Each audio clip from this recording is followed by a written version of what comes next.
Good afternoon po sa ating lahat. This is your neighbor agent Jessa Apuya. Today, November 9, 2025, 4:30 p.m. na po dito sa Pilipinas. Kamusta po kayong lahat? I hope you are safe and sound. Nakapag-prepare po, nakapaghanda sa mga possible na mangyari. Dahil tayo po ngayon ay may bagyong uwan. So, non-stop po ang pag-ulan, ang malakas na hangin.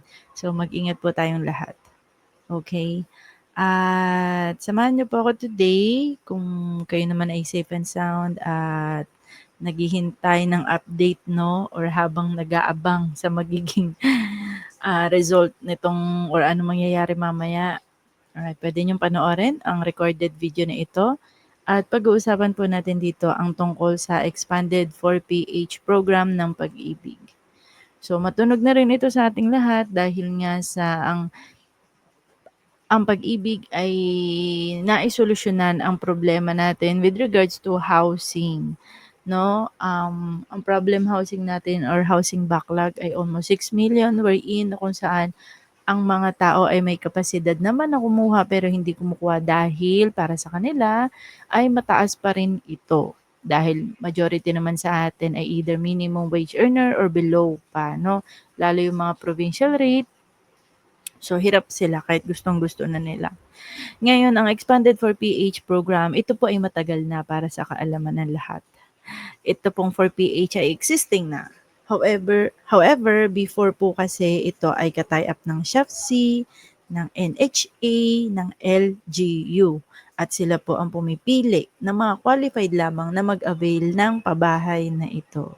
So ngayon kaya tinawag na expanded for PH dahil this time, nakitie up na po sila or partner na po sila sa mga existing nila na existing partner ng Pag-ibig, existing partner na developers ng Pag-ibig. So meaning, mga accredited na po ito, mga awarded na po ito ng Pag-ibig, mga partner na po ito ng Pag-ibig na mga developers. Pero this time, pumili lamang po sila ng mga pwede nating ipasok sa 4PH.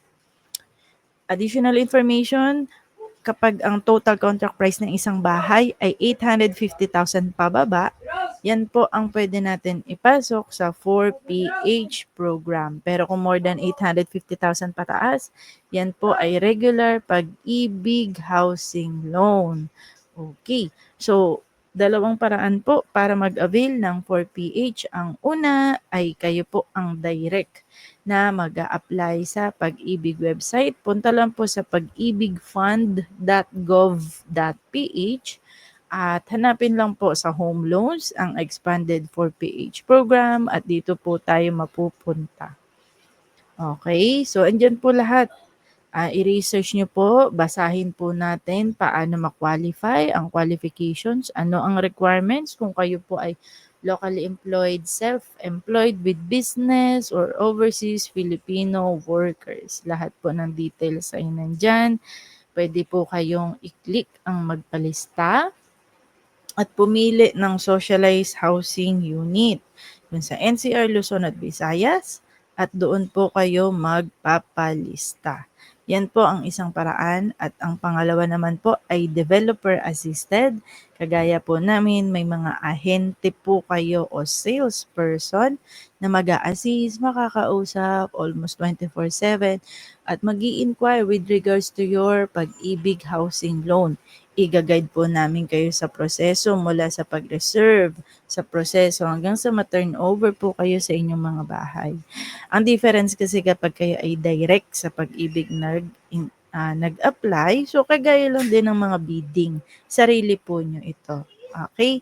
Maghihintay po kayo and kayo po ang personal na pupunta sa mga Pag-ibig branches para magpasa ng mga requirements. Kapag developer assisted, bukod sa convenient, may ahenteng makakausap.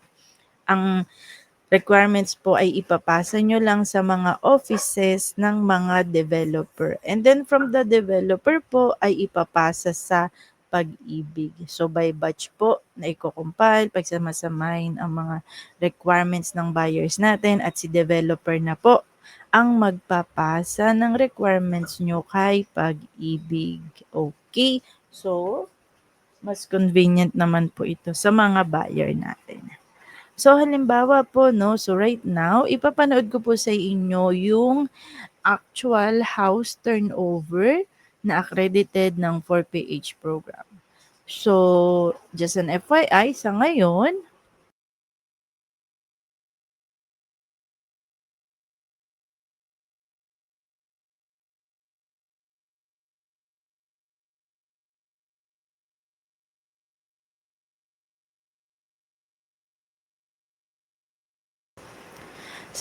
po ang accredited ng 4PH program ay meron tayo sa San Ildefonso, Bulacan, Tarlac, magkakaroon sa Arayat, Pampanga, meron na tayo sa Sariraya, Quezon, sunod naman ay sa Batangas at Laguna.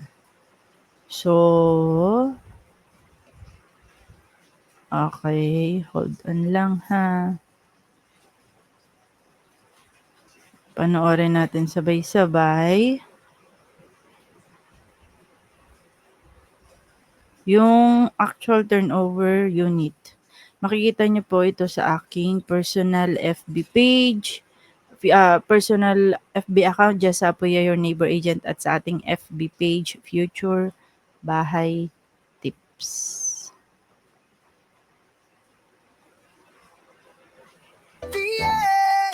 Sino ang hahanapin?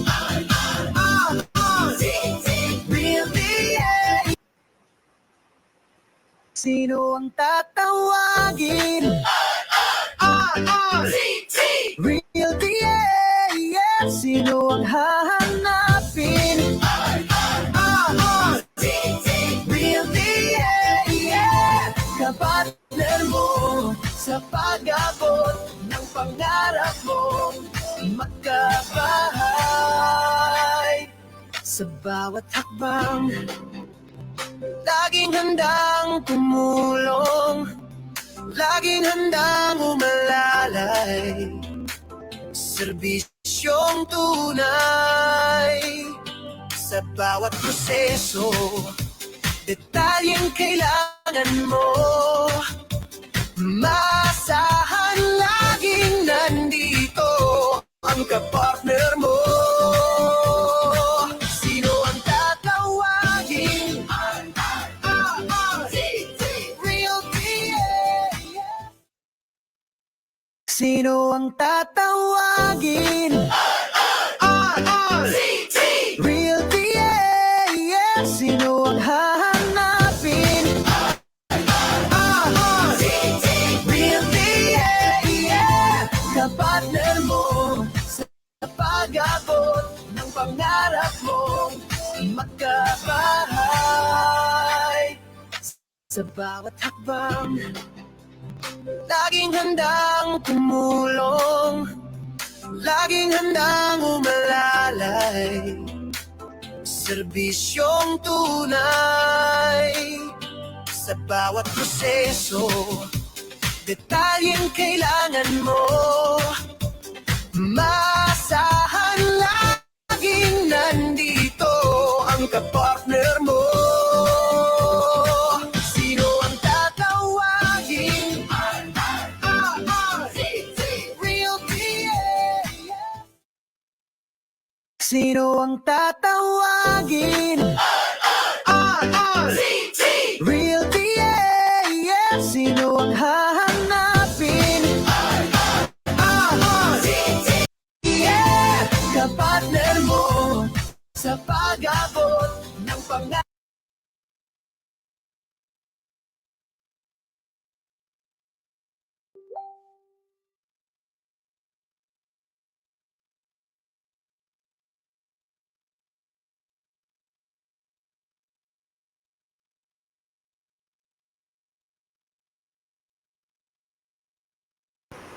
Ay, ayan, sorry.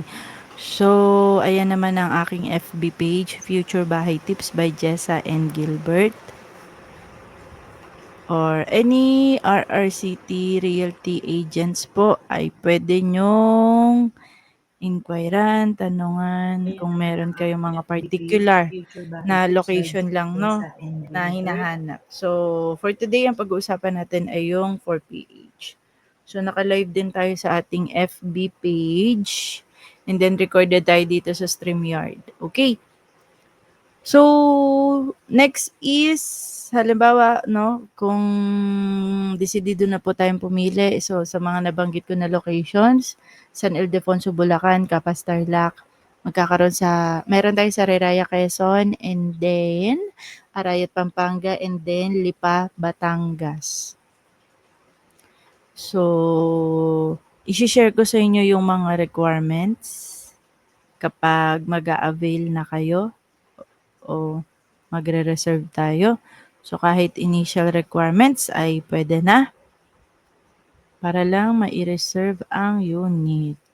Hold on. Ayan. And then, i-share ko.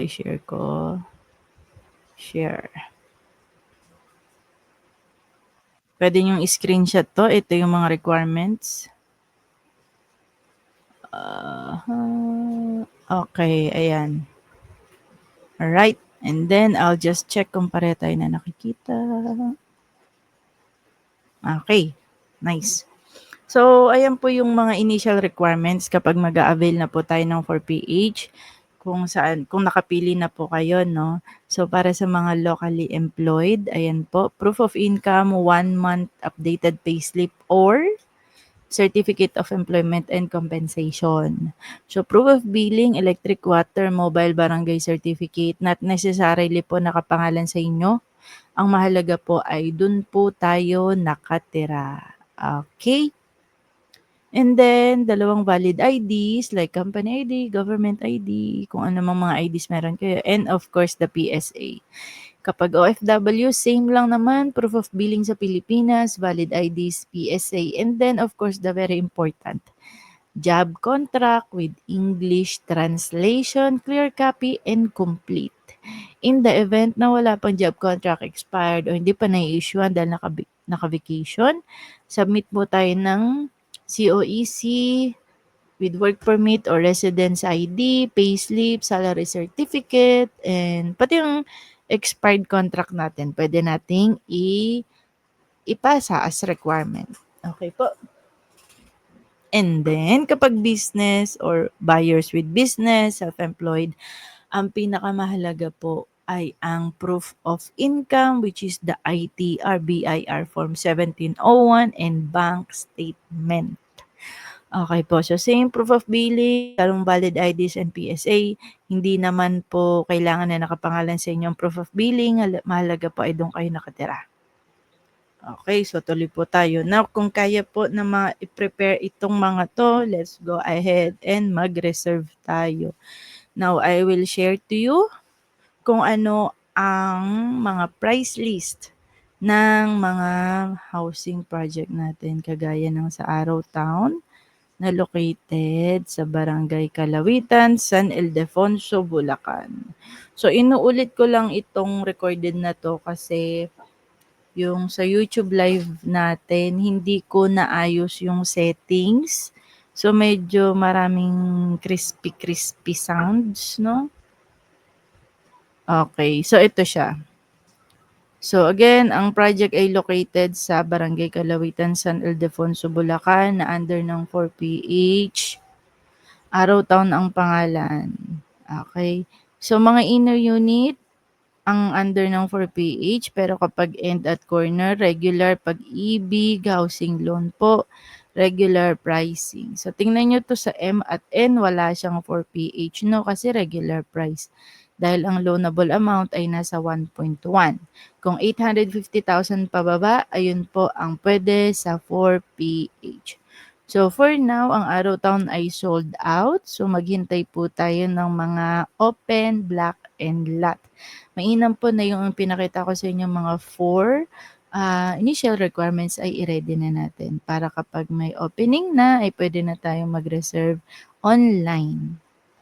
So ngayon po ay naka-promo from until December 31, 2025. Extended po ang reservation promo na 1,999. Okay? So kagaya nito sa Block 60 Lot 7 na may 30 lot area at 33.6 floor area, inner unit, ang TCP ay 917,936 less the reservation fee na 1,999. And then, after magbayad ng reservation fee, 30 to 45 days ay mag-uumpisa na ang first down payment natin. Down payment or equity is estimated 73,000 na payable naman po in 29 months. So, divide lang natin siya. Kaya 2,525 lang po per month. 29 months is equal to 2 years and 5 months. So, pre-selling po siya. Pre-selling status ang ating project. Once ma-fully pay ng down payment, is the payment, waiting period, or ipon tayo pamparenovate ng bahay. So, kapag na-approve tayo kay Pag-ibig, kung mapapansin nyo, nung hindi pa accredited ang Arrow Town sa 4PH, nasa 5,000 something ang yung magiging monthly amortization for 30 years. At ang home buyer naman para maka-avail dapat sumasahod ng basic pay of 16,000. Ngayon po dahil sa 4PH, 2,900 na lang po or 3,000 na lamang po ang magiging amortization nyo under the 4PH for 30 years. Same ba? At ang required salary lamang po ay 8,500. 8,500 pataas. Okay? 8,500 pataas lang po o 8,400. Okay? So, ayan lang po. Dahil sa 4PH na may 3% subsidy ng Pag-ibig. Okay? So, ngayon po, November 9, sold out ang mga inner units, ha? Ngayon, pag gusto nyo yung corner, pwede rin namang ipasok sa 4PH. However, yung loanable amount, 1.1 less 850,000. So, meron 250,000 difference. Babayaran nyo po yun na buyer. Okay? Babayaran nyo po na buyer. Para maka-avail ng corner unit. Pero kung hindi naman dahil medyo malaki-laki nga at saka regular pricing siya, inner unit po ang i-consider natin para sa 4PH. Take note po na sa 4PH, kailangan po ay first-time homebuyer kahit po by bank, hindi pa nakakuha ng bahay at lupa. Kailangan po first-time homebuyer as in. And of course, yung competition po na pinapakita natin is good for 30 years. Pasok pa po kayo sa 30 years. So, para malaman nyo po kung pasok pa kayo sa 30 years, 65 years old, less yung edad nyo po ngayon. At kung ang sagot ay 30 plus, so pasok pa kayo sa 30 years. Pero kung ang sagot ay 29 years, 28, 27, so most probably ma-approve kayo for 25 years. Kung ang lumabas sa 65, less your age today at ang lumabas ay 21 years, so sa 20 years po kayo ma-approve. And take note po na kapag paiksi ng paiksi ang loan term sa Pag-ibig, ay mas mataas po ang inyong magiging monthly amortization at ang required salary. Pero hindi naman siya ganun kataasan talaga, sobra dahil sa 4PH. Okay? So, ayun naman po. And of course, bago po tayo pumili ng mga block and lot, ang kagandahan sa pre-selling status ay makakapili pa kayo ng mga best spot. Kaya, pasilip muna sa mapa, hanapin natin. Ito, kagaya nito. Aha, okay, wait lang, hanapin natin. Okay, ayan. Okay, and then isi-share ko sa inyo ang ating mapa. So, if you have any 4PH housing inquiries, ay message lang po. Message lang po kayo. Saan yung map natin? Ayan. So, ayan. So, bago tayo po umili, mag-reserve ng block and lot, pipili tayo sa mga available at titingin sa mapa. Okay, so ayan. So, block 60, so nakakaharap sa main road and then, 8 meters wide. So, ito yung kabuuang mapa ng Arrow Town. Ito yung sa unahan, mga business establishments, commercial spaces. And then, dito po sa ang binuksan. Okay, sa block 59 and 60. Next, ito, 66, 67, 68, 69. Mga inner units yung red, and then corner or kantong yellow. End unit is may space. So, dalawang bahay and then may space. Uy! Pinakain ko na. Pero bigyan mo na lang onte. Ano ba yan? Nabigla ako. Ayan.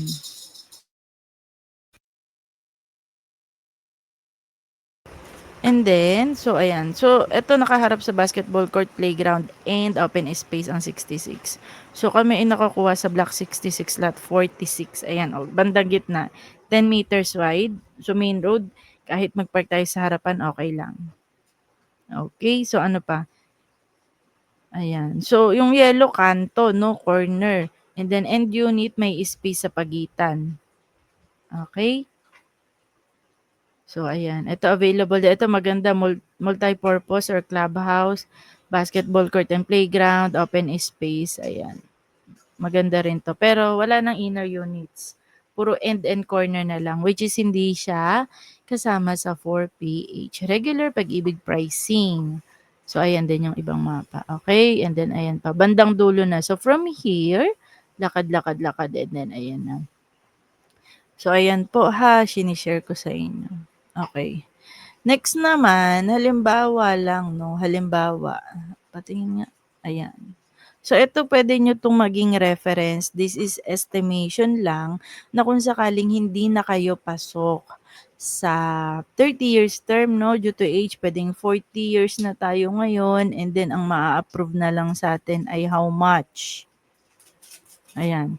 So ayan, estimation lang 'to without the insurance pa 'to ha, ang final po ay sa Pag-ibig sa office natin. So, ang titingnan lang natin itong 3% dahil ito po yung sure na sagot ng Pag-ibig. Itong additional na 1% depende po sa budget ng government. So, dito na lang tayo mag-stick. So, same no, ayan ang total contract price, 917. Ayan, reservation fee is 1,999 hanggang December 31 this year. And then, ibabawas sa TCP. Down payment is 72,937. Kung may cash good, kung wala, payable in 29 months, kaya 2,525. Ito na yung loanable amount natin sa Pag-ibig, napasok sa 850,000 na requirement ng 4PH. And then, so for 30 years, kung sakali man, no, kasi may pa-promo si Pag-ibig na first 30,000 home buyer sa buong Pilipinas. So, sino lang po makakalam yan? Si Pag-ibig lang.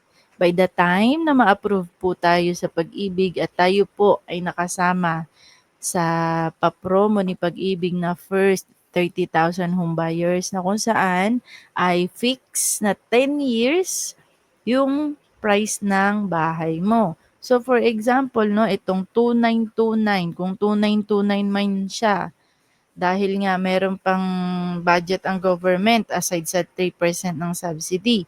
Fix po na 10 years na 2,929 lang ang babayaran mo in compare to the usual na 6.25% per annum rate at 3 years repricing si Pag-ibig. So for 10 years, 2,929 ang babayaran mo by the time na ma-approve ka. Now, if hindi naman at hindi po kayo nakasama, so kayo ay pang 31st, halimbawa, it's okay. Fix kayo for 5 years. Okay, doon tayo sa 5 years. So, on the 6th year, ayun na, pwedeng, ayun, reprice si Pag-ibig. Kung nag-apply to principal ka ba, edi bababa pa. Pero kung delinquent ka, may lapses ka, so ayun. Okay, basta ayun naman. Basta ang sigurado tayo ay ang 3% subsidized ng Pag-ibig, kaya 3,838. Kumpara mo sa regular o 5.5 ay 5.5 siya dahil sa 6.25%. Ito 3% lang po, 3.8. At kung by the time ma-approve ka ay may budget pa ang government, ang GAA may additional 1%, so 2,9,293K lang. Okay, this is for 30 years. Pero kung may edad ka na, pwede pa rin naman, pero keep in mind itong estimation. Estimation wala pang insurance yan. So, siguro mag-add na lang tayo ng 500 pesos, additional 500 pesos kung sakali man. So, for 25 years, yung 5,561 magiging 399 na lang. At kung meron pang 1% na budget mula sa government, magiging 3,1 na lang siya for 25 years. Kung 20 years naman, magiging, Kung mayroon pang budget sa government, 3.8. Kung wala, dito tayo sa 3% interest rate, 4.6 plus 500 na lang ha. Take note, ayan without insurance po. Okay po. So, ayan naman siya. So, ganyan siya. And then, kung sakali man na kung 25 years, so, ang required salary mo dapat is 11,421. Okay? Or sabihin na lang nating 12,000. Kapag 20 years ka, dapat ang salary mo is nasa, let's say, 14,000. Kung 15 years ka na lamang po para maka-avail sa Araw Town, ang estimated basic pay mo dapat ay 17,000. Alright? So, ayan po ha. So, close ko na siya. Okay. So, ayun naman po siya. Wow. Okay. So, ganun po siya ha. And, ano pa ba? So, right now ay limited lang po ang accredited ng 4PH natin. San Ildefonso, Bulacan, Araw Town at Brentwood Residences Phase 3 sa Barangay Dolores, Capas, Tarlac. Magkakaroon po tayo sa Arayat, Pampanga, Lipa, Batangas at Laguna. So, watch out tayo, update tayo next year. And meron din tayo ngayon sa Sarayraya, Quezon, Palmdale Residences na 4PH din. So, kung makikita nyo, no, 2,525 lang po ang down payment. 2,525 lang po ang down payment for 29 years, pre-selling status, and then pag na-approve na tayo kay Pag-ibig ay nasa estimated 3,000 po for 30 years. And nakita nyo naman po, no, kapag 25 years na lang tayo, magkano rin yung required basic salary. Kung 20 years, 15, 10, and 5 years. Okay, so I hope natuto po tayo, na-educate tayo regarding the 4PH. At kung interesado na po tayo mag-avail, ay i-message nyo lang po kami dito. Ako sa personal FB ko, Jess Apoya, your neighbor agent. Sa aking FB page, Future Bahay Tips by Jessa and Gilbert. And ang aming pong realty or broker, RRCT Realty. Okay? And yeah, I hope natuto tayo. And yun naman po, that's all for the 4PH. Maraming salamat po and good luck po sa inyong future bahay. Stay safe ngayong may Typhoon Uwan tayo. Okay, bye-bye.